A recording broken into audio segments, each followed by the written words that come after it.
A last filtering rule that I would like to study in depth with you is the not last rule. Okay, this rule is interested. I will consider again the example first. So this rule is interested into the fact that the activity C cannot be scheduled completely after A and B. Okay, it means that it cannot be the last one. So let's try to put C after A and B.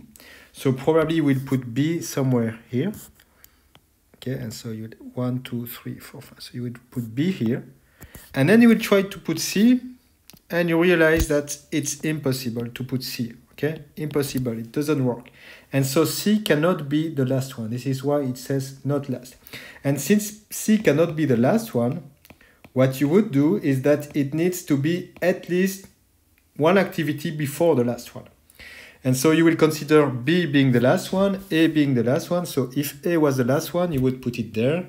And so A would be 1, 2, 3, would be somewhere here. Okay. And so if it's more advantageous, it's more optimistic to consider that B would be the last one. And so in that case, B would be the last one, and you will prune the domain of C there. Okay. Because the latest completion time of C, if C cannot be the last one, it should finish at least before one of the two activities A and B, is that you should take the maximum between these two situations, right? And so that's this one.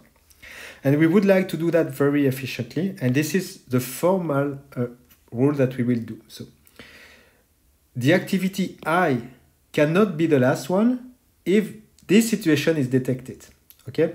If you realize that for some subset of the activities omega, you have that if you put all the activities omega completely to the left, okay, this is what you put there, okay? You put everything in omega completely to the left. You start from the early starting time of omega, then you add them completely concatenated like this, okay? This is P of omega. If even like this, you realize that you don't have a space enough to place activity I, okay? And you see that I is starting at the latest before the finishing time of all this group, then it cannot be the last one. And if it cannot be the last one, you can update it according to this rule. And so you will take the maximum among the latest completion time minus the processing time, which is the latest starting time of the activities. Okay, that's the latest starting time of J. Okay? So that's the not last rule, and we would like to do that very efficiently. So we need, as always, now you know the recipe to make it efficiently, we need to find an enumerate set on omega that is nested, okay, to do that efficiently. So let's try to discover this nested set. So again, this is the not last filtering rule. So clearly, according to this rule, in order to prune the activity I, you need at least to have that this is less than the latest completion time of activity I, okay? This should be less than the latest completion time of activity I, otherwise this mean will be this and you will not filter it. So these are the only activities that could possibly prune, okay? This set is a set of activity that could induce a pruning on the domain of I. Okay, so I will collect the not last set of I as all the activities that could induce a pruning according to this computation. Okay, the other one will surely not propagate. And the question is then, okay, if I consider this not last set for activity I, am I able to find a subset omega such that this also is true, okay, in order to trigger the filtering? And the way to answer this question is using this. If I can find a subset omega that belongs to this not last set such that the earlier start time plus the processing time of the set is larger than this, then I can trigger the filtering and apply my pruning. Okay? So that's the new rule that is expressed like this for filtering the activity of I. And you can already see that this is pretty similar to the definition of earliest completion time, right? And this is not very surprising that we will reuse the data structure of the data trees. Okay. So we need to discover a set such that this is true, okay? And once we have it, we will prune according to this filtering rule. And so this rule can be reformulated as this. Okay. So if you take the earliest completion time of the not last set of I, if this earliest completion time is larger than this, okay, then you can trigger the pruning. Okay. The problem is then that the pruning will be done according to the set omega that you have used.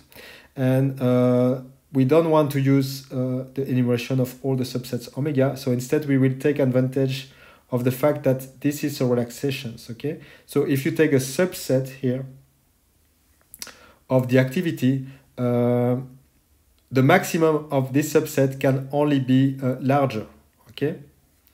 If you take the maximum of a subset, yeah, it can only be larger. And so this will be, we will prune a little bit less. But we will take advantage that we have this set at our disposal. This is the set of I.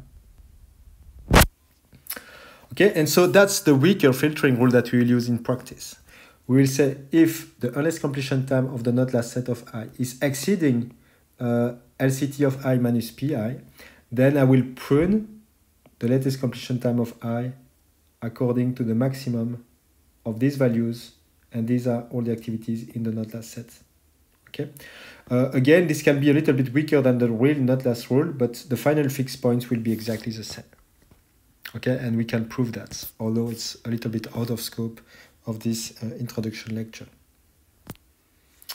So how shall we implement this filtering rule that we just have seen? We need to consider the activities I in a very specific order to make it efficient, because otherwise, if we don't consider the activity I in an efficient way, we will need to recompute the earliest completion time of a set here from scratch, and so we will not be able to do it in n log n. So we are looking for a nested relation, and the nested relation of the sets will occur if we sort the activities according to the latest completion time. If we sort the activities according to the latest completion time, we have the property that the not last sets are nested. Okay? And if they are nested, we can use incremental computation inside the theta tree. So let's consider a small graphic to have the intuition about the not last set. So I'm interested into the not last set of the activity I, and so I will compute first the not last set for this activity 1, okay? Which one will at least prune if it would be in the not last set?